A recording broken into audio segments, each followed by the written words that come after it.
It was late one night in the castle of the Chicken McNuggets. What are you making? Sauce. We're using my mummy's recipe. Mummy, This better be good. It'll be great. Does your daddy have a recipe? I have never sat around a campfire and told spooky stories. The spooky stories I told were usually with groups of friends eating pizza and playing video games or scrolling through message boards on the internet. Perhaps this is a sign of the times or my generation or whatever, but to me, that computer screen glowing in the dark is the new campfire. Those websites with black backgrounds and red text are the new things that go bump in the night. And the scariest stories always seem to be the ones that relate to who you are, the ones that seem real even though they couldn't be, right? If you've never heard of them before, creepypastas are essentially scary stories that originate in forums or comment threads on the internet. They gain popularity through memes, viral marketing, and word of mouth over the web.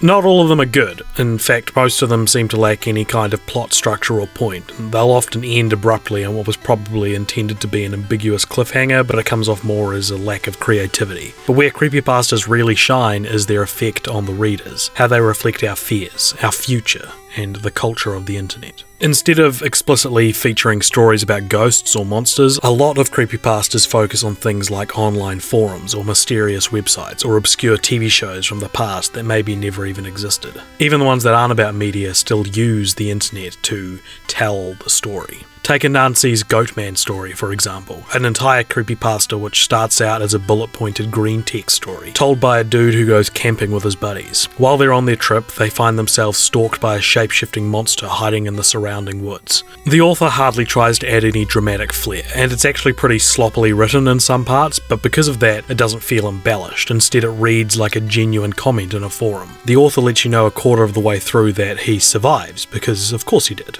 He's telling you the story now, and this is a true story.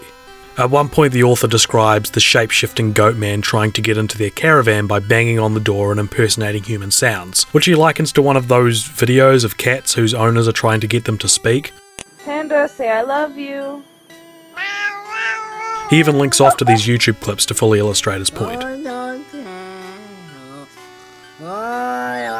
And this is what makes Anansi's Goatman story and others like it so special. Like all great urban myths, they make use of the mediums of their day. 200 years ago it was the Grimm brothers' fairy tales spread by book and word of mouth, or Bram Stoker's Dracula, a series of letters and journal entries that together tell a greater story. Today these kinds of formats are still in action, only now we have the digital age at our disposal. Instead of binding all those letters and diary pages together, we can spread them out across the World Wide Web, pulling from multiple platforms, like YouTube or comment threads. Anansi's Goatman story is great because it uses the internet itself as a narrative device. And that's the essence of what makes creepypastas a unique brand of horror.